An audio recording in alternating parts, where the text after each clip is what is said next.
Step 1. Set the year of your calendar. At the top, just type in the year you want, past, present, or future. The calendar instantly updates all 12 months. So you can reuse this template every year with no extra setup. Here you can also choose your starting month and decide if the week begins on Sunday or Monday. Once you set this up, the calendar is ready to go for the entire year.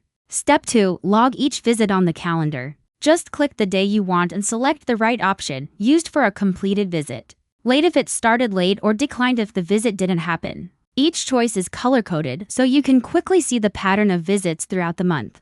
Step 3. Check your summaries every month. You'll see a quick overview in the mini calendar and also at the bottom of the page. These totals show how many visits were used late or declined. And at the top, there's also an annual summary. This gives you the big picture for the whole year in one glance. Step 4. Print your calendars. There's a tab with a ready-to-print annual summary. Perfect if you need a clear record for court or documentation. You'll also find another tab with a simple black and white calendar. This one is designed to print and fill out by hand if you prefer keeping a paper copy.